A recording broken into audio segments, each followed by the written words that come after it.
Live via Skype, it's the DB&J Wrestling Podcast. I'm your host, Turnbuckle Jim, and with me... Fast Count Brian. Before we get started, I would like to congratulate the Royals and Giants for having the World Series that no one will watch. Yeah, well, there are a few people in Kansas City, as we found out last night, and, San Francisco, what else is there to do except get stoned, write computer programming, and watch baseball? I hate the Giants so bad. Yeah. Now I get where you have the Cardinals anger from. I hate the Giants so bad. I freaking hate those Giants. Yeah, those guys are douchebags in baseball uniforms. That being said, Royals in 4. But that's a good segue because they hammered the crap out of Kansas City last night. They worked them so hard with that whole World Series. Well, I mean, it's the World Series, so you have to bring it up there, especially in Kansas City. Well, they'll never have it again. Well, okay. Well, I guess we can get into it. Are we just gonna go straight into the Raw? Let's just go straight into Raw. Let's just talk about what we thought about Raw. Okay. Here's the funny thing. I understand that Randy Orton is from St. Louis, but I just, hammering on a team that's in the World Series when your team is not, it's just in poor taste. Well, maybe he's a football fan. Wow, that's even worse. Yeah, at least the Chiefs made the playoffs last year. But no, stuff to take away from it. I know there's like this big uproar if you saw like the WWE page about the use of the fake soldier and the Rusev Big Show thing. Was it on their page itself? It was like a WWE Facebook link thing I saw. And people were so split on both sides about it, and I gotta tell you, I thought the whole thing was cheese because look at it this way: if people get upset about an actor being in uniform being hit by Rusev, are those same people going to go out and watch a movie where the army is just wild about like Godzilla or anything that, any type of monster or alien? The military looks like crap anywhere outside of the military. So for anybody said about that is a little ridiculous. Are you talking from personal experience here about the military looking crap except you in the military? I mean, I've seen, firsthand, asses being kicked, but I'm seriously, I'm saying, if people get upset about that, well, and then watch TV shows where people act as military people, it's hypocritical. Yeah, I can see that. The thing is that wrestling kind of exists in its own world, so when they do things, it just appears to be a little bit more real, and to be honest with you, I felt it was unnecessary to do that. And the thing is, too, I've seen firsthand people jumping in the ring and getting their asses kicked by wrestlers. Yeah. And they freaking deserve it. You don't not cross that barrier. You don't get in the ring. You're gonna get your ass kicked. I mean, isn't it just like a fan running on the field, in sports? They don't show it. They'll talk about it, but you don't show it. Yeah, well, they'll pan away. So. Yeah. Well, I mean, anyway, I thought it was stupid myself, but. You thought it was just cheap heat for Rusev, or just cheap a cheap pop for Big Show to come back out and start talking about troops. Come on. Yeah. Well, we could salute our boys who are fighting the Russians over there. Wait, they are fighting the Russians, right? Did you know that he's not even Russian? He's Bulgarian or something? Really? I you know what? I think I knew that back in before WrestleMania. Then he showed up again, and then, well. Yeah. Lana is definitely not from Florida. Definitely. Yeah. No, gosh, no. Yeah. Anyway, but yeah, I think overall I liked the show. I think there was the other thing that really kind of weirded me out was the segment where Dean Ambrose brought the dummy to the ring, and he started torturing it. And I'm like, this is a little bit too creepy for me. But then again, Mick Foley came in and saved the segment, which I thought was great. I love the fact that Mick Foley's back, at least to talk about Hell in a Cell, which is a match that I just rewatched because of our retrospective pay-per-view, King of the Ring 1998. Mm-hmm. So I like that. I thought the matches were pretty good. Cesaro Ziggler 2 was pretty good. The 6-man tag matches were pretty decent. The main event at the end was actually freaking cool. So overall, I liked Raw, and I think I'm giving it a solid B+. I don't even know if I give it that. Look, here's some. I had some issues here. I think they gave Orton and Cena, the whole #1 contender thing. And by the way, they said for a future opportunity.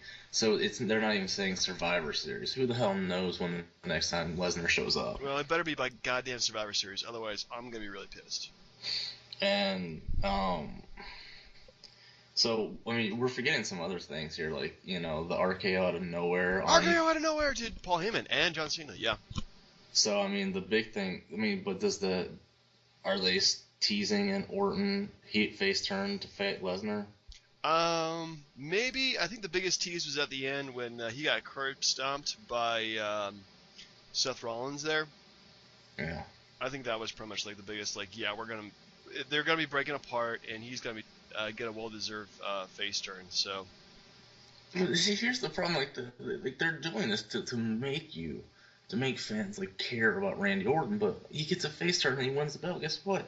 He's a 13-time champ. Like, it's an opportunity going to somebody who continues to get opportunities. Yeah, that's true, and that is something that I do want to address later on the podcast too. Yeah. I don't think of anything else that was really good that came out of it.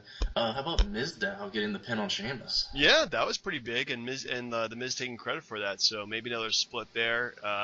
Mizdow, Miz break, and then we make the Mizdow. I can't remember calling him freaking Mizdow. Make him face again. So. Well, if you, I don't know if you saw the match where Miz was like, Sandow, I mean Mizdow. He was like, oh crap, they're gonna hate me for saying that. I don't think anything else really good came out of it. I mean, like the Mick Foley thing was fantastic because, he hyped the crap out of that. And I mean, but at the end of the night, if it wasn't for the sell, I wouldn't have been interested because it's the same crap every week in the main event. Yeah, it is really the same guys in the main event, so yeah, really. Yeah. Yeah. Well, yeah. I'm gonna talk about that later on. Yeah, but I mean, the sell was added a lot to it, and I mean, Mick Foley coming out there, and leave it to Mick. If I'm not mistaken, didn't The Rock come out last week? No, it was like 2 weeks ago. So leave it to The Rock. And leave it to the Sock to follow The Rock, right? Of course, the Sock can follow The Rock. Exactly. Like, he can't go first. No. But I mean, by the way, if I may ask, do you have the listings for this Hell in a Cell pay-per-view? I do have the listings. Let's just go by. Want to do some predictions? Yeah, I apologize. As far as a grade, I give it I give it a B. I wouldn't give it a B plus. I'd give it a B. Some of the stuff was just like the Divas matches were just horrible.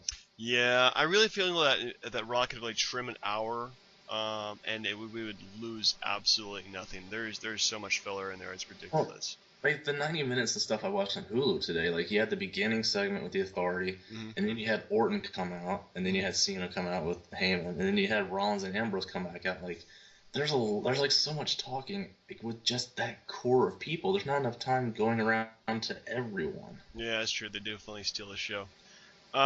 Anyway, so we'll start up with tag team match at Hell in a Cell 2014. Goldust and Stardust, the champions, versus the Usos. Who do you have?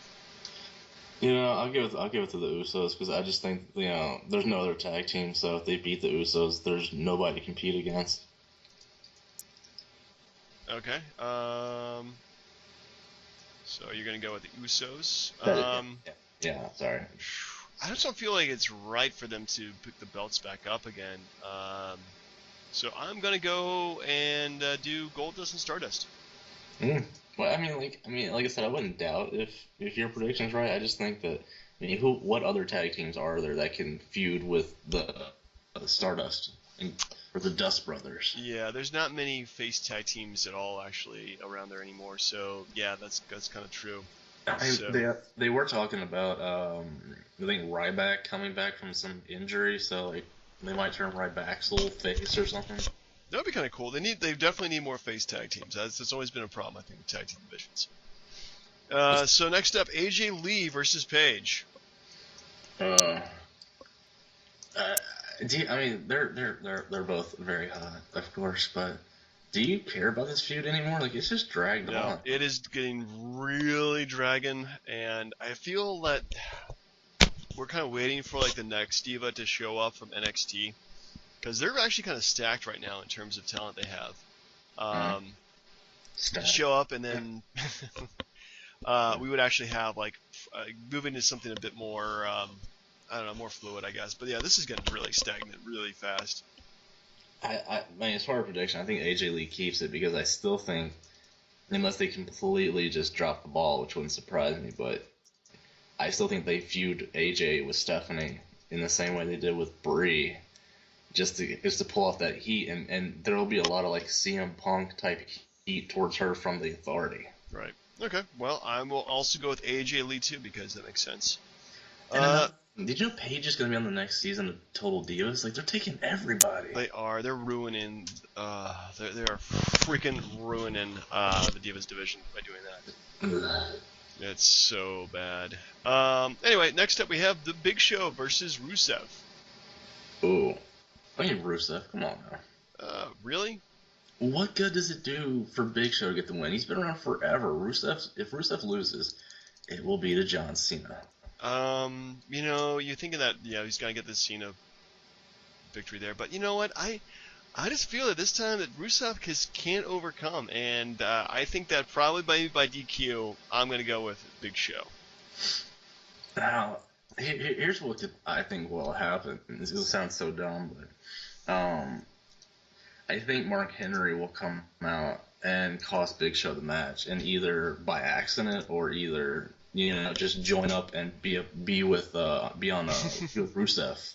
That'd be hilarious, and I could really see that happening too. But I feel that this feud still has legs to it, so they might save that for another pay-per-view.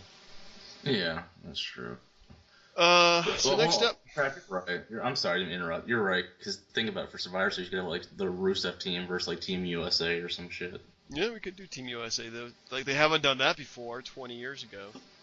USA. Sorry. Yes, go ahead. Us sheeple. Next up, Sheamus versus The Miz for the U.S. title. Bathroom break. Sheamus. Sheamus? Okay. Yeah, I gotta go with that too. I think Sheamus is probably not gonna lose the title anytime soon. So, and I think we're gonna get a decent match because Sheamus is looking freaking awesome lately. Like him versus Cesaro was great. Yeah. But actually, I take it back. I'm going with The Miz. Upset special, because I think because of the way that they had it with Mizdow or Sandow, to where like he'll help Miz win the belt, and then they'll end up splitting those two up, and then they'll feud over the belt. That'd be kind of cool. They really do need to have a good undercard feud, especially with Damon Sandow. That guy's been like just for about a year now. He's really been middling around, and he really needs direction. So I'm gonna go with that. I'm still pissed at the way they made him lose his Money in the Bank contract like that. That was bad. Losing to a one-armed John Cena, that is like the biggest humiliation ever. Yeah. Speaking of biggest humiliation ever, we have Brie Bella versus Nikki Bella, and the loser becomes the winner's personal assistant for 30 days, and they do not comply, they'll be forced to quit WWE. That's tough. Who cares? No. Really, I cannot give two shits about this feud. Yeah, if I throw a name out there, I'll just give it to Nikki, because the heel controlling the good sister will probably make for better TV. Yeah, I think that's probably what they're gonna do too. This whole thing is just, who cares? The only reason they bring Brie Bella out is so everybody can do the freaking yes chance, and that's about it. Next up, I guess we're gonna do John Cena versus Randy Orton. Now, do you not think this is the main event? I'm just going by the way that Wikipedia has it, so. Oh, okay. God, this sucks so bad because I'm going with Randy Orton because of the way they phrased it. If they had said #1 contender for Survivor Series, I would think that it would be fresh in everyone's mind that the Cena Lesnar feud needs that ending match to it. But they didn't say that. So I think Orton wins. He turns face. gets the match against Lesnar, and we see, I mean, he'll feud with Rollins until he fights Lesnar, which I'm presuming would be like TLC or Royal Rumble or something like that. But I don't see it. Because just the way they have it set up now, I think Orton gets the win because it's not a guaranteed Survivor Series title shot. Okay, well, that's a good view. So I'm gonna go with Randy Orton too. I think that's pretty much his time for it. I'd like to see somebody else besides freaking John Cena versus Lesnar. So we have what was one of the main events: Dean Ambrose versus Seth Rollins.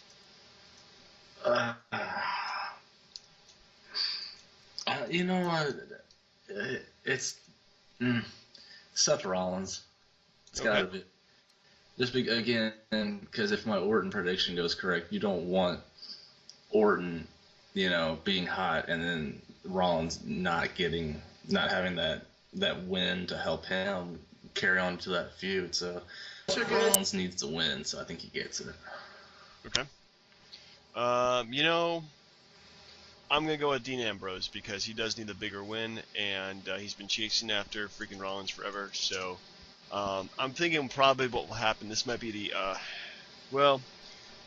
it probably will involve some kind of interference from either Randy Orton or somebody else, I think. But I'm definitely thinking that Ambrose is going to take the win there. Quick question. Do you know how long it's been since the last pay-per-view? How long it's been in terms of what? Weeks? Yeah. The last pay-per-view was, let's see here, this will be on the 26th of October. The last pay-per-view, if you give me 2 seconds here, Night of Champions was on the 21st, so about a month's difference. So realistically, you could throw Roman Reigns' name out there to be involved in the match somehow. It's a possibility. I think it's been about 4 weeks. But he could be out for even longer than that, so I think probably we'll see him at the earliest Royal Rumble. Yeah, I want Dean Ambrose to win, but what does the win do for him? Like, where does he go from there? Because if the match was for the contract, the Money in the Bank contract, it's a whole different ballgame. But I just don't see where Ambrose goes after Seth Rollins. Could be for that. Yeah. Anyway, ready to move on? Yeah, but first, I have some trivia, sir. Uh-oh. Okay, this is a couple easy ones, couple not, but The Undertaker was in WCW before he was in WWF. Yeah. Excuse me. Do you know who his manager was? Ooh, that's a good question. So who would manage The Undertaker? I believe he went by Mark Calloway? Yes, or I think Mark Callis. Mark Callis. Oh, that's a dumb name. I'm gonna go with Kevin Nash as Oz. That's his partner? I mean partner manager. Yeah, that's what I'm thinking. Oh, Paul Heyman, sir. Paul Heyman, really? Yes. Huh.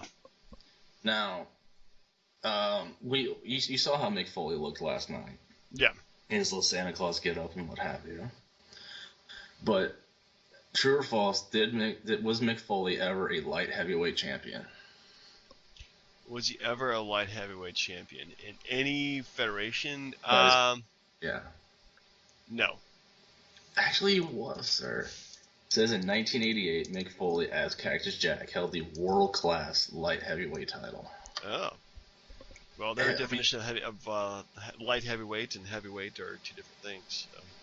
Yeah, a little bit. Well, also, Mick Foley's gotten bigger over the years, too. Like, his weight has definitely... No offense to him, because I'm pretty sure he still works out, but he's definitely gotten bigger. Yeah, and some of the stuff on this little tidbit side, I guess, not really trivia, but did you know that though Edge's first wife, the one he cheated on with Lita, was actually Val Venus' sister? Oh yeah, I knew that.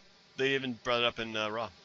Oh, they did? Yeah, but he was gonna marry his sister, and then they never mentioned it again. Oh, well, let's see. And then one other one, and then I apologize. See, Brian Pillman's wife was actually with the Ultimate Warrior before him. Oh. Wow. Yeah. I get it, I guess, Oh, and also, did you know Andre the Giant was not over 7 foot tall? I believe that.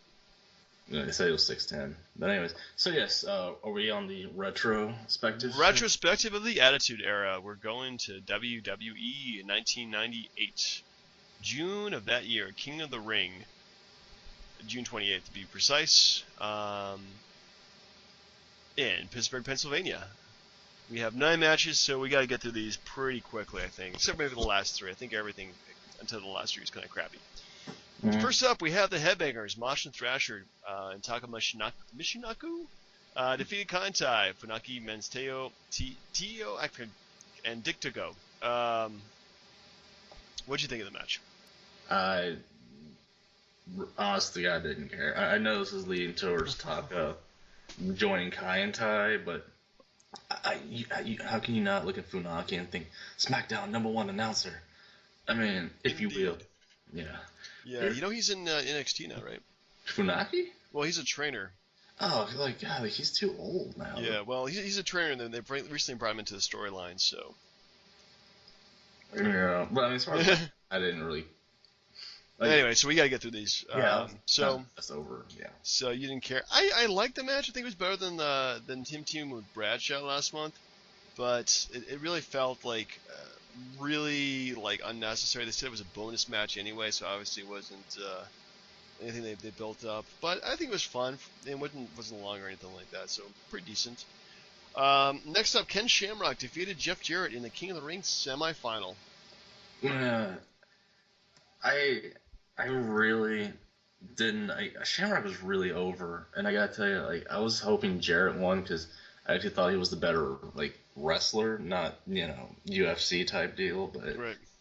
I thought their styles were pretty well. It was nice to see Shamrock not wrestling The Rock, at least at that moment. Well, wait till later on. Yeah, it was a good match. I liked it. Yep. Next, I thought it was pretty good too. I mean, it wasn't too long. It was pretty quick, and that's like most King of the Ring semifinal matches are. Next up, we have The Rock defeated Dan the Beast Severn. I mean, were people? Was that their realistic chance? Shamrock and Severn? No, Shamrock and The Rock one more time. Yeah, I don't think Dan Severn actually shows up again on pay-per-view in terms of a wrestler, as far as I remember. But I think there was another UFC guy they brought in. They thought he would wrestle, and it just didn't work out very well for him at all. Let's look that up. I know he was in the '99 Royal Rumble. That might be possible, but I really doubt that he had much. I remember he showed up in SummerSlam 2000, or not 2000, but 1998 in. He had a pay-per-view match with Owen Hart, or Owen Hart, they faked that he broke Dan Severn's neck, and then that's when, Owen left and came back as, Blue Blazer or some crap, or... Yeah, he wasn't in the Royal Rumble that next year. Eliminated by Mabel, go figure. Yeah. But, yeah, I think he only spent, 1 year in the WWF, so... Did you ever, you remember him, he always came out in his shirts where always, had the sweat stains already on. He was just doing, laps before, yeah. Before the match, yeah, it was pretty hilarious, just kind of gross. But as far as, the match with The Rock, their styles obviously didn't mesh. No. I didn't think the match was that good at all. No, I think he's just too much of a shoot fighter, and put him in a wrestling match is just, he's just not as good. I mean, his best stuff was against Steve Blackman, honestly. Yeah, go figure. Yeah. Next up, we have Too Much. The team of Brian Christopher and Scott Taylor defeated Al Snow and Head with special guest referee Jerry the King Lawler. What a shock. There's even still into 1998, they're still pushing the whole Lawler son thing. Yeah. We got another 2 years of this crap. I know this sets up an Al Snow Lawler feud. I think Al Snow got fired and came back, something like that. I mean, as far as the match goes, Al Snow is a lot more entertaining than I remember. Yeah, he was definitely an entertainer, and I mean that head gimmick definitely had unfortunately lots of longevity, but it was good for the. It's definitely Attitude Era stuff. That stuff will never fly today. Well, I mean, the fact that they took the mannequin head out of the action figure of his because it was projected something against women, I think. Violence against women because it was a severed head of a woman. Yeah. No, but we're making a joke about oral sex. There's nothing wrong with that. all the other stuff they did, and that was the problem. But no, I was very entertained by that match. Really? Just for us to know. But when it comes to like Too Cool or whatever they were, at the time, Too Much, God, they were so annoying. They were really annoying. Then when they became like Too Cool, they were definitely a lot more stomachable. Yeah, I think the ending was just really stupid though. They got the bottle of Head and Shoulders, and then they pinned the Head and Shoulders. That was just so Vince Russo. I just wanted to throw up. Yeah. Yep. Next up, X-Pac with China defeated Owen Hart in a singles match. God, they screwed Owen so bad. They really did. I don't think he's got a pay-per-view win in like, God, forever. Yeah. Well, I think I thought he didn't beat Triple H. I think he beat him once, but like, why the constant burial of Owen? It's not his fault. Brett punched Vince in the face. No. Well, he got buried. I mean, granted, he's definitely doing things with like the Nation and everything like that too, being the first white member and only white member of the Nation. Well, at that time, you remember the original Nation had like. That's right. They had PG-13. What am I thinking of? Being the token member of the Nation of Domination, not the Nation of Domination. Volume 2. So anyway, I had a point to go with this here, and I totally forget it. Well, Let's move on. May I add something super quick? Yep. I was very impressed by the fact that China did not use a low blow. She did a DDT this time. She did. It was definitely different. So good for her. Yeah. Good for her. Good. Go China. Well, can we make fun of the commissioner for having China's book? He owns China's book? He does. As long as he doesn't have One Night in China, I'm happy. I'm pretty sure that would not be allowed in the house now. No, that would... No. No. Anybody's house, for that matter. No. Yeah. Yep.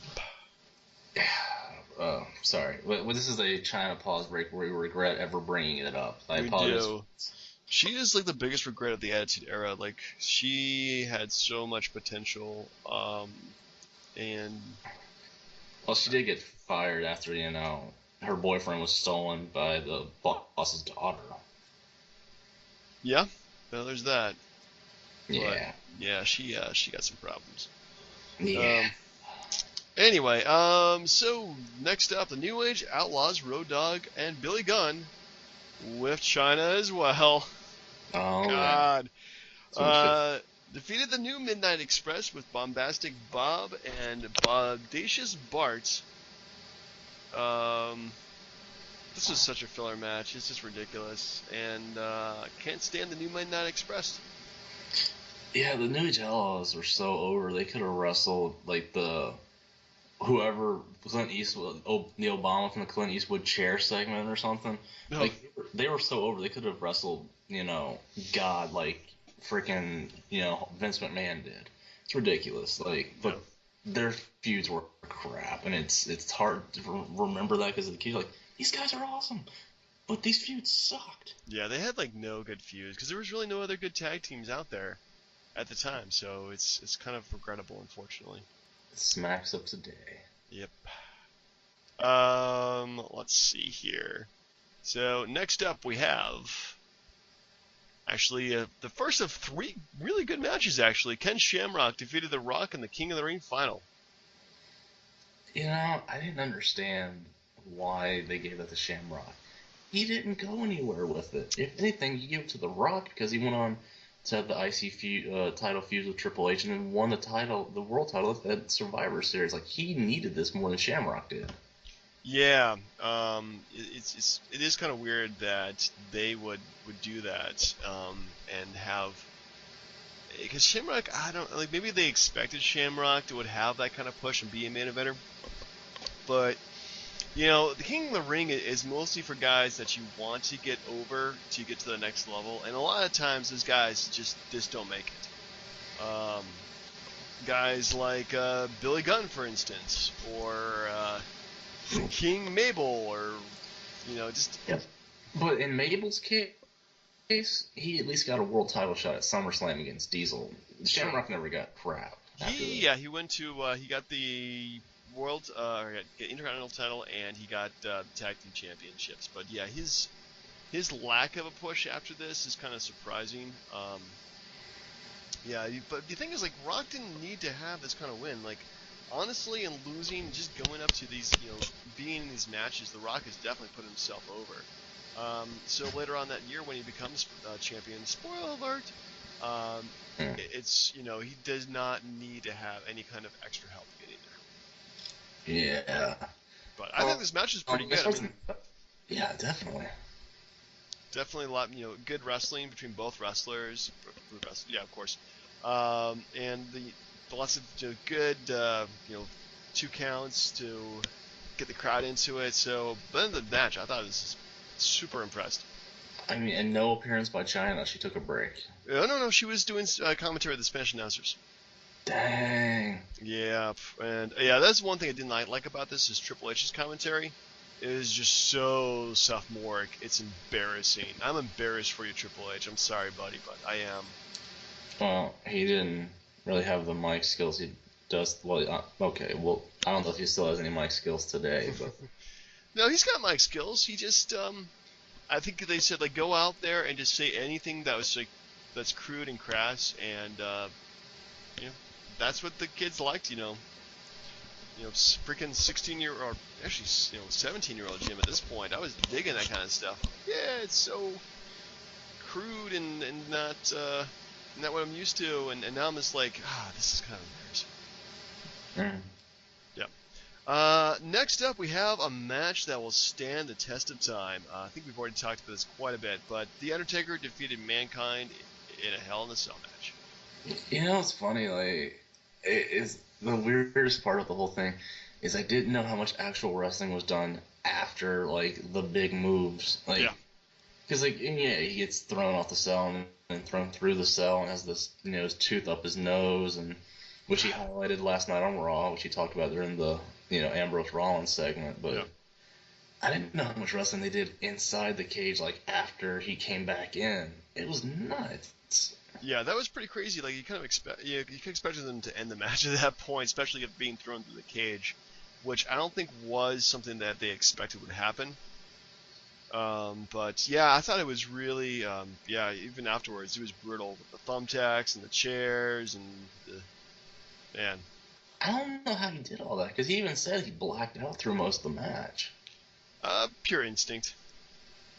I think that's what started the Undertaker on this whole craze thing where he ended up, the Ministry of Darkness thing later on, but holy crap, like, it is a brutal match, and, like, I don't even think, like, the fans didn't know what the hell to think about it, because you've never seen stuff like that before. No, it was really groundbreaking in terms of the violence of these matches, and they would actually become bloodier and more over the top as the years went on, but this was definitely the trendsetter.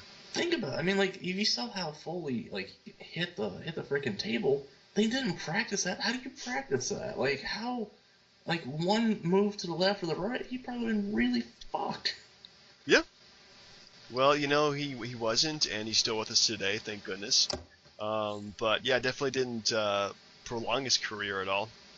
No, it pretty much ended it like the next year after that. Yeah, pretty much. He said that was which is good. I mean, he had a good run, and I don't think he really needs to do anything else afterwards, except maybe Essel Edge.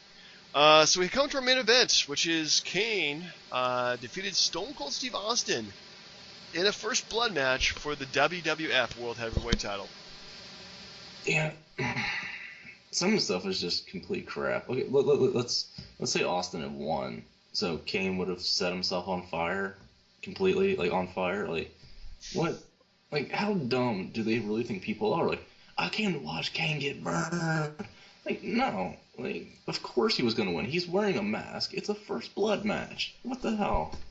Yeah, that was really, really, I don't know. I mean, honestly, like, I think they just wanted to do that kind of match and get Stone Cold Steve Austin bloody, lose the belt for one night, and then come back and then win the title. So, go figure. Well, I mean, it makes me feel like he's always been second fiddle to Undertaker. And if you look at Undertaker's first title run was like 5 days, 6 days maybe. So I think he beat Hogan in Survivor Series and then lost it like Tuesday in Texas. Yeah, so it's like maybe a week or so. Yeah, like 6 days, 7 days, whatever. And then Kane had it for 24 hours. They didn't do him any favors. No. Like, maybe let him defend it at the next pay-per-view. I mean, what could this do? I think this did more to hurt Kane than anything else because all his losses to The Undertaker. You beat Austin when you lose the belt the next night. Like, to me, like, he's already becoming worthless, like, right now. Yeah, I think losing to The Undertaker, especially at this point, and then, not holding on to the belt. Yeah, he definitely lost a lot of credibility there. Yeah, I mean, would it have killed him to have Austin feud with, have a pay-per-view match with McMahon or anybody, and then have Undertaker go against Kane for the title, and then Kane win? But I get it, Austin was super hot at this point, but I just feel like they just screwed Kane. This is the first instance of screwing Kane. Of many. Yeah, definitely true. Kane definitely became a jobber to the stars after this. So, yeah, he had a great hot start and then kind of petered out. Yes. So to speak. So anyway, but how would you grade this pay-per-view in terms of letter grade? I don't know. You give it a B. I mean, if anything if there was more than just like, Rock, Shamrock, and Undertaker, Kane, I'd give it something higher than that because those are kick-ass matches. But there's a lot of crap on this card. Like, especially like the Sable appearance. Like, she just comes out and then brings McMahon out, and then she leaves. She's too hot to be out there for 2 minutes. Yeah, I like the fact that Pat Patterson was the one to smack her in the ass too. That was kind of fun. It was a light Pat. It was so ridiculous. I was like, come on, man. Well, he didn't enjoy it. No, he didn't. He probably cried after that. But yeah, so to me there was like 3 good matches on this card. They were all at the very end. But I think they definitely saved the pay-per-view for me. So I would actually give it an A. I mean, did you think Austin was able to wrestle well with Kane? Like, I don't know if their styles were that. Their styles were. I mean, it was such an over-the-top match anyway. With like the cage was coming up and down. There was run-ins by Taker and Mankind, and yeah, it was crazy. It was insane. But at the end of the day, I really had no problems with it. So. I really, really liked it. I mean, there was nothing really taken away from it either, so. Fair enough. How about, okay, here, before we go to the top 5, I have another true-false for you, sir. All right, bring it. Has there ever been a bad guy from a James Bond movie who was a wrestler, and if so, who was it? Okay, I definitely know this one. It was, in You Only Live Twice, and it was The Rock's grandfather. But he wasn't really a Bond villain. He was more of a henchman. So I would probably say yes, villain, but very minor. I didn't even know about that one. Here's the thing that I was looking at. This guy was in Goldfinger. Harold Cicada, known as Odd Job. Oh, he was also a wrestler too. Huh? Yeah, and I didn't even know, like, Odd Job. I remember from like GoldenEye from the N64 game, like, because you couldn't shoot him because he was so damn short. But yeah, he was banned in my our circle. Yeah, it was such crap. But my God, that was fantastic. I'm good now. I just wanted to share that one. That was fantastic. Ooh. He told me in Edge when WCW had the name of like Damon Stryker. Yeah. There's another name for him that I feel like I should mention. He also wrestled as Sexton Hardcastle. And he's not a porn star. No, Sexton Hardcastle. Wow. That's too much information for me, man. Yeah. Yep. So ready to do our top 5 list? I am ready, sir. All right. So your idea last week of doing top 5 Halloween Havoc matches or top 5 October matches or Halloween theme matches, it didn't work out for I guess both of us actually. I would like to do a Halloween Havoc for retrospect next week because it will be right at Halloween. You know, we should totally do that. We should not do a crap one though. So not 98 with the Hogan Warrior one. Oh god, that was so bad. Not 98. Actually, I think everything around, everything but that was pretty good. But yeah, that was terrible. I think Not 99, which is really really bad. 96 was Hogan and Savage. I think 97 was Hogan and Piper in the steel cage. Yeah, 95 was the debut. I think it was Hogan, and then Yeti showed up and everything like that. I think Halloween Havoc is pretty much the biggest crap show that WCW has ever done. I think Dave Goldberg one of his better matches against DDP and True. 98. But yeah, most of it is just really crappy. Like, I wouldn't consider any of the Halloween Havocs to be. But I really want to do a Halloween themed one. Well, how about 92 where we had the House of Horrors match? The executioner's chair, the electric chair in the middle of the room. You know, I haven't gone back that far in WCW, so that's new and exciting for me. So yeah, let's do that. Excellent. Happy Halloween, the 3 fans we have. Or what? I'm sorry, 13. No, crap, 30. We have 30, I think. 30, yeah, sure. But as far as the top 5, yeah, the whole idea was kind of crap because again, most of the matches were crap itself. So yeah, it was kind of hard to find top 5 best. I mean, I was thinking maybe top 5 worst. You do top 5 best. We'll come somewhere in the middle, but yeah, it's pretty bad. So I think we just went with top 5 ways to improve the industry itself. The industry itself. I'm gonna go with the whole industry itself thing. Yeah, we've done something like this before, but I think we have a lot more fresh ideas now that'll help. Now that we've been watching wrestling for almost a year now. Mm-hmm. So do you want to start or do you want me to start? I will start, sir. Okay. Number 5, get rid of Total Divas. Agreed. Because I know there's something that they're saying where Vince doesn't want to put the Divas title on a Total Divas or cast because the shows are shot so far down or in advance or you got to and by the way all that crap is storyline. None of that stuff's real life. Tyson Kidd and Natalya are not getting a divorce. They're not? No, I know. Man, I have my hopes up too. So, yeah, she's pretty good looking, but the thing is if you're gonna have all these people on that show, make it reality. Don't make it WWE storyline based. The fans crap on it. No one cares. It basically just makes the Divas division look stupid. And the only person who doesn't do it is AJ I guess because she's smart enough to know that it would ruin her career. Oh God, and yeah. Secondly, if she was on there, CM Punk would be on there, and my God, that would be interesting. But, that would be really awkward. Yeah, I know, but the thing is, I think that the show is killing the division. And it feels 10 years ago, would Lita and Trish be doing this crap? I don't think so. No, definitely not. They were doing bikini videos and stuff like that. Yeah. Not that I have a problem with that, but yeah, get rid of Total Divas. Any reality show that they do is just a bad idea, and this show is just it's hard to watch anything on WWE involved in that. But it's a complete joke. No one cares that these women are only getting airtime on Raw and SmackDown because of the show. Otherwise, nobody would be getting airtime except AJ Lee and Paige. Yeah, that's true. Yeah. Oh, man. Now you just want me to rant on Total Divas. Okay, so Rants. Okay, so I'm going to go with my number 5 is younger guys in the main event scene.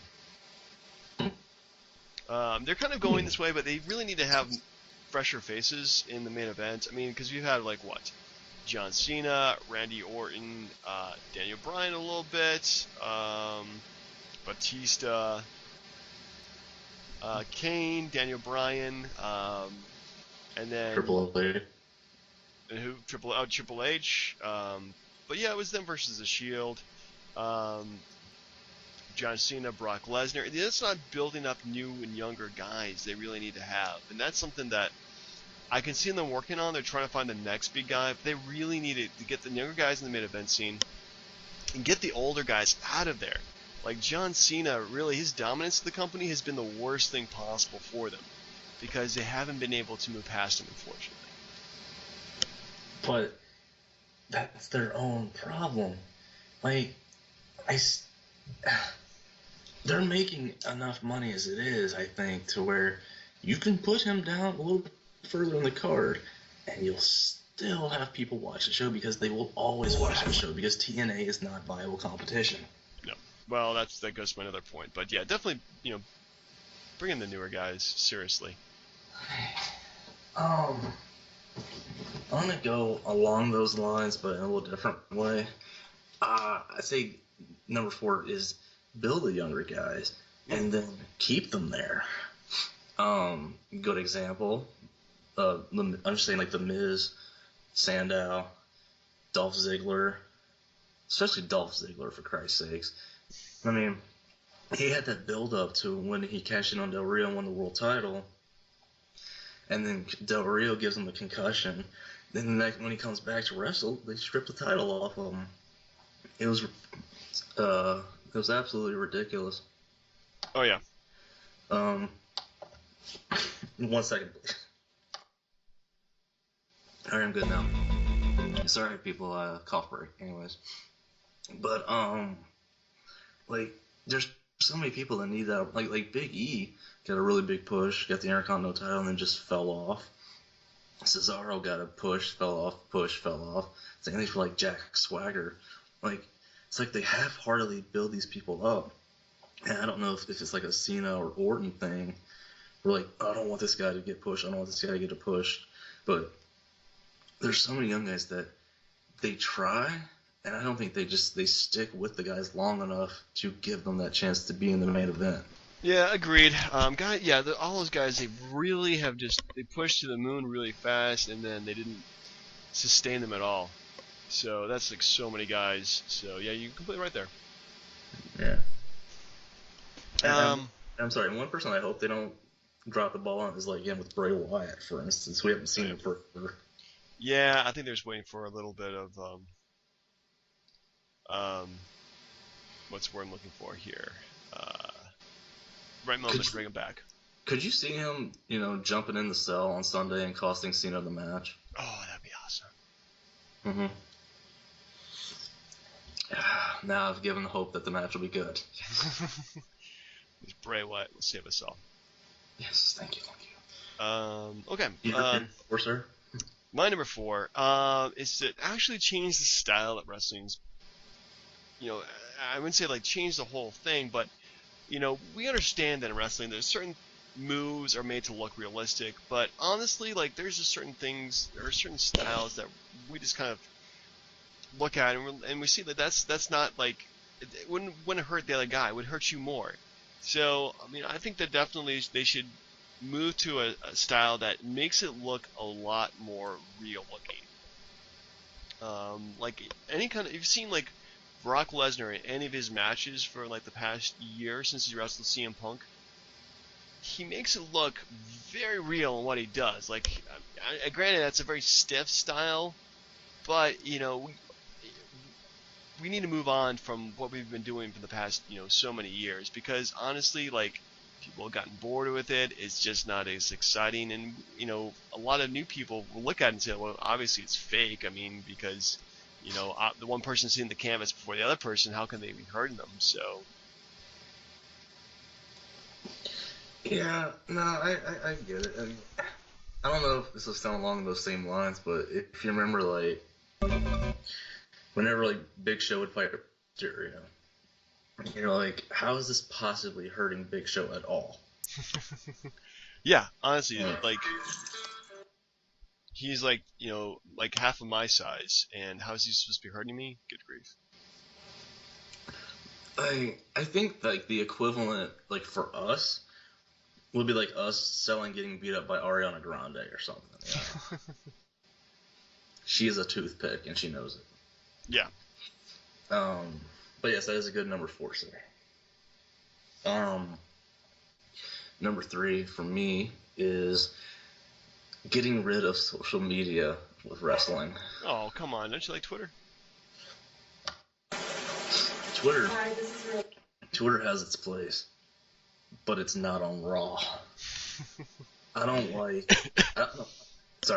how it goes, like, and you can follow this match on Twitter by using the hashtag 6-man tag. How about I just watch the damn match? Yeah. Like, stop telling me to hashtag Mick Foley or Seth Rollins or This Is Awesome or RKO out of nowhere. Like, it's a lot of the reason that realism has been taken away, or the intrigue has been taken away, is that they offer so many things at one time that your interest is all over the place, and then you're just left like, oh, should I be following the match? Who cares? Like, more attention needs to be focused on the in-ring product and not the crap that goes on around it. Not that Twitter doesn't have its importance. It does. I just don't think it needs to be involved in the show at all. I agree with you. I mean, that is a huge distraction watching Raw and seeing, hashtag this, hashtag that, and I see something, I'm like, okay, I gotta tweet this out. As you know, the DB&J Twitter has over 200 some posts that have only been posted on Monday nights for most of it. So yeah, I definitely agree with you there. It's well overdone. They really need to push back from that, because it's a great source of advertising, great to show you're trending on Twitter, but really any stupid thing can trend on Twitter and nobody cares. Like, I mean, but that's the thing. Like, I mean, if I'm trying to watch a match and it's got trending now Bray Wyatt, I'm like, whoop-de-doo, what does that have to do with what I'm watching? Like, nothing. Agreed. So my number 3 is to have more surprises when watching wrestling. Oh. Well, because honestly, like even like Eric Bischoff said when he was doing focus groups for WCW, people like surprises, and honestly, like the whole Monday Night Wars, the best nights when you have a ton of surprises happen, things coming out of left field, right field, center field, behind home plate. Well, the analogy is kind of bad, but they would just have like things, and you were just like, what? Like what the hell is this? Like you remember, like for a good example, Chris Jericho shows up again, or shows up for the first time in WWF. Yes. Everybody was just like surprised that would be like his entrance, and that because we all knew where he was going, but not that yet. And they've been doing a little bit of that, but you need to have like every show needs to have like some big surprise. Nothing cheap like a face turn or heel turn, but just keep me guessing what the heck's going on, and actually have it in a logical progression too. So if you're going to have like say a mystery GM or somebody is Vince's child, have a logical payout for that and have it like make sense. But yeah, just definitely like keep me surprised, like keep me watching because I want to see what happens next, as opposed to I'm just watching it because it's Raw. Two problems, not real problems, but things to add to that. The reason it was so much easier back then was because there was no social media back then. Yeah. Like, you don't have WWE tweeting out a picture of Paul Heyman on a plane that says Plan C, and then the next night Lesnar shows up to challenge Cena for the belt. Like, a lot of the intrigue or surprise is gone because they always want to be the first ones to show you this is what's happening, or like to do teasers. But the surprise element, I think, is just not going to come back unless you completely get rid of social media altogether and just watch the show for what. Like, don't go to the internet sites, don't check the Twitter feeds, just watch the show because, again, you know what's going to happen before it happens, more times than not. And another thing is, unless we take a break from wrestling, we've seen 99.999% of every possible angle they could ever do. So it's kind of hard to get that surprise because you're like, oh, I didn't see that coming, but I've seen it before. So like, it's hard to be original in wrestling these days, I think. Yeah, I granted there. I mean, they have been a few good surprises, like Seth Rollins breaks up the Shield. That was pretty surprising. Yeah. But yeah, I mean, nothing really like super shocking after that. So, granted, it's good they haven't done like some kind of cheap heat, like face turns, heel turns, like the sudden ones, because WCW used to do it all the time. But yeah, just give me like the element of surprise and suspense, and what the heck's gonna happen next kind of feel to it. That I agree, sir. Oh, is this number 3? I believe this is that was number 3 for me, so just number 2. I again, would merge the mid-card titles. Ooh. Yeah. Well, look at it this way. So what do we have coming up at Hell in a Cell? It's Sheamus versus Miz, which we've seen before. Yep. And then, more than likely, there's going to be a Cesaro-Ziggler kickoff show match. But that's a month before. What happened?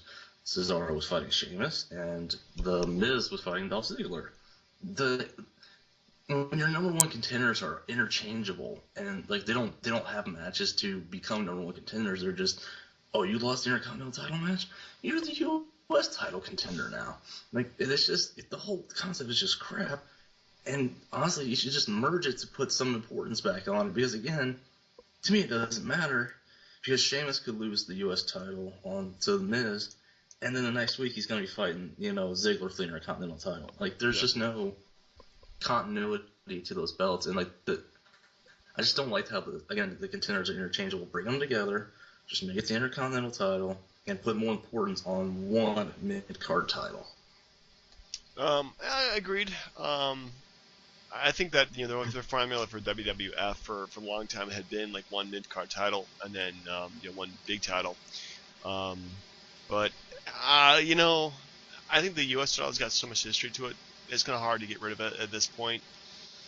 But yeah, I can see your point there, where they're just they're interchangeable. There's no difference between the belts, so it's a hard road, man.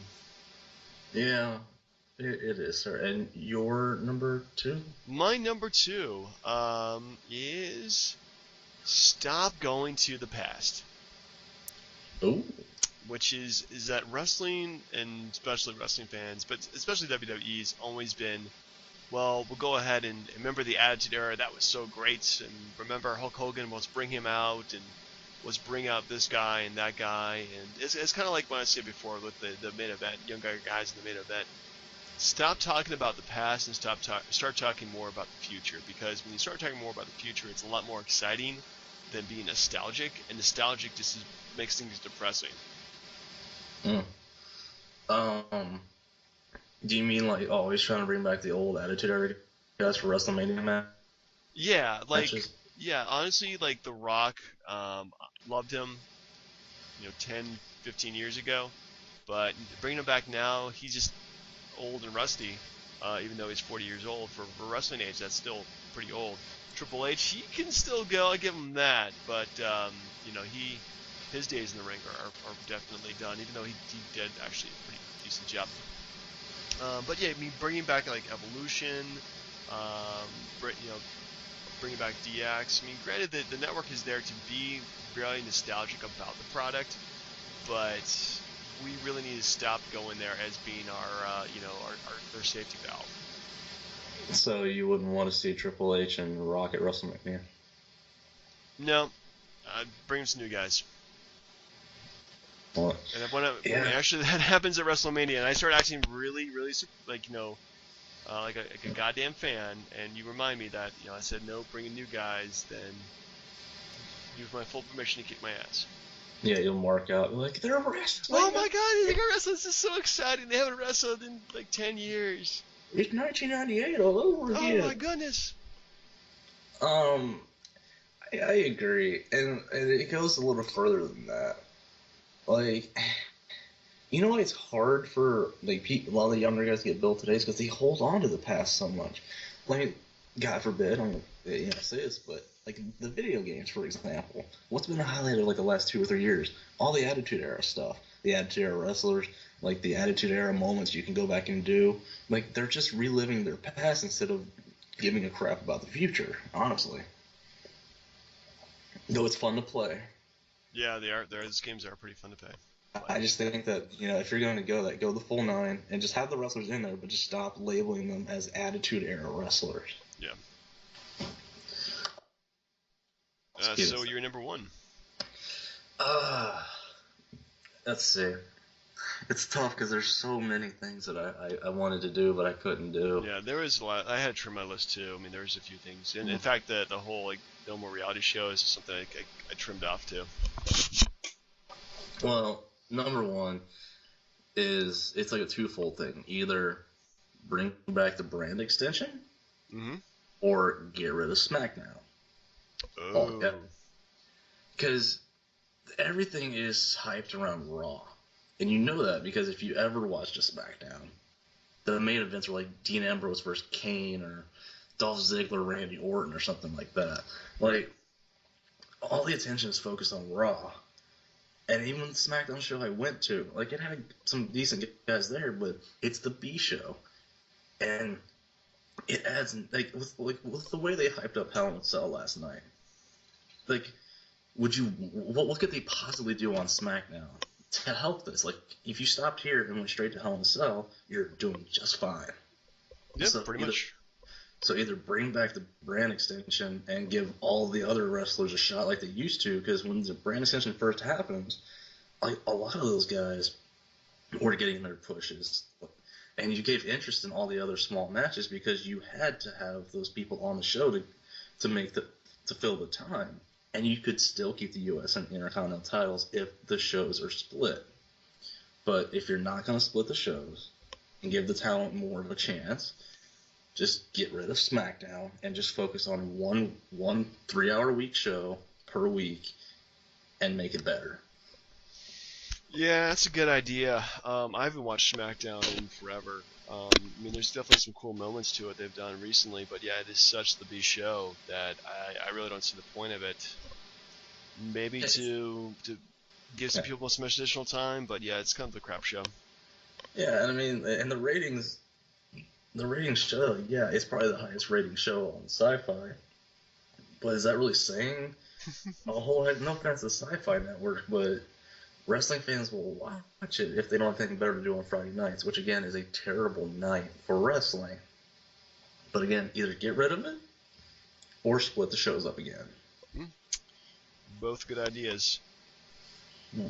Well, my number one idea for helping the wrestling industry these days, and this kind of goes back to Vince monopolizing wrestling, is that I think that, I mean, granted the economy's not good, but I really think there should be an investment made by a major corporation to do their own wrestling show, and to build it up to be a competitor to the WWE with the same type of production values and quality.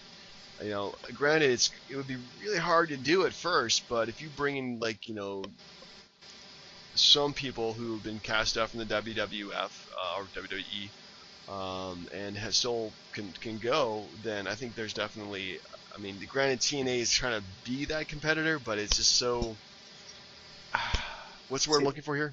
TNA is old yeller at this point. Yeah, it needs to be shot. It's just been dying a slow death. But I think that they got somebody who did consistent booking, like a Paul Heyman, and made these guys out to be stars equal to the WWE, and do things differently too, so that way you offer a different product. You know, I think that's probably the best thing to happen to wrestling, because at that point WWE realized they have this competitor out there, and then they actually have to get a fire in their asses and start making innovations too. Are you listening, Obama? We could use a bailout for TNA. We could really use make me the company champion, sure. Yeah, no, I like it. I was thinking you were going to go the other way and just have Vince buy TNA. Well, he doesn't need to buy TNA, and the fact that they already have, like, their like minor league show already with NXT, which is phenomenal, by the way. Yeah. You should definitely watch more of it. Mm-hmm. But yeah, I think at this point, I mean, people have like guys like freaking Brodus Clay join TNA, so. And MVP. Yeah. And MVP. So. Yeah, no, I understand. It would be nice to have that viable competition again. And maybe Jeff Jarrett's going to do that with his little Global Force Wrestling thing he's trying to do now. Yeah. But we'll see how that goes. And I mean, you could get a Heyman. You could maybe get Jim Ross to come back to do talent relations, because he did a pretty good job when he had the title. He did. Just stay away from Bischoff and Hogan. God, those guys are such a cancer. And Vince Russo. Oh God. Yeah. Well, those 3 guys you'd be fine with just avoiding. Was there anything that you left off your list that you wanted to put on there real quick? Just get rid of reality shows. The divas look better.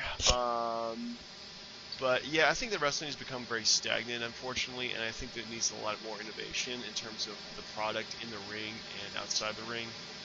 So that's pretty much my biggest things I want to see. Yeah. And again, this is just my own beef, but I would be okay, and I know I'm the only person who would ever think this, that they took the pay-per-views off the network.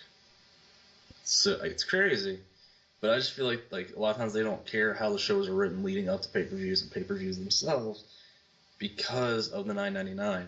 And think about it. If the wrestlers aren't getting the pay-per-view checks like they used to, are they going to try as hard as they used to? Yeah, I don't know. I think the pay-per-views have been pretty decent since they've gone to the network, so... That's a small rant. And I would also never use Buff Bagwell anywhere again. I thought I saw him, come somewhere. No, stay away, Buff Bagwell. You were never liked. Nope. So do we have a top 5 for next week, sir? Oh, do we have a top 5 for next week? That's a good question. I had an idea for you. I was going to throw out there. Okay, what's that? Just for this week, and then we can figure out something for the weeks after. We were doing wrestlers before. Right. So I think a good way to cap that off is if I give you top 5 Edge matches and you give me top 5 John Cena matches. To where I have to find 5 Cena matches that I actually like. Okay, and I'll do top 5 Edge matches. That couldn't be that difficult. Yeah. I mean, the guy's been in a few good matches. Yeah, well, once or twice, but yeah. Top 5 top John 5 matches for myself. All right, but at a twist, am I allowed to use Edge and Christian matches too? Yeah, go for it. Oh man, this is becoming like more of a process of elimination, but I shall do my best. Yeah, and my own caveat is I can't use the Edge and Cena match that I've used like multiple times in multiple lists. So I have to dig out like Cena Umaga matches or something, for Christ's sake. Yeah. So next week, that is top 5 Cena, top 5 Edge, and Halloween Havoc 1992. Yes. Plus our review of the pay-per-view and the review of Raw. So. If I'm not mistaken, it's like I think Simmons fights Luger, but I think Vader's the champ. I don't know. It's worth a look. I'm looking at it right now, and it's Sting versus Jake Roberts. Spin the wheel, make a deal. Yeah. Yeah, it's pretty crap. Oh, that was like the Cole Myers glove on a pole match or something. Well, we'll talk about it next week. Yeah. All right. So it will probably be over by then, but since we talked about baseball at the beginning, do you have a prediction for the worst World Series ever? The worst World Series ever. I'm thinking Royals win it in 7. Royals in 6. Okay then. Screw you, Giants. All right, for the DB&J Wrestling Podcast, I'm your host, Turnbuckle Jim. Saying goodnight, folks. Bascom, Brian, take it easy, everybody.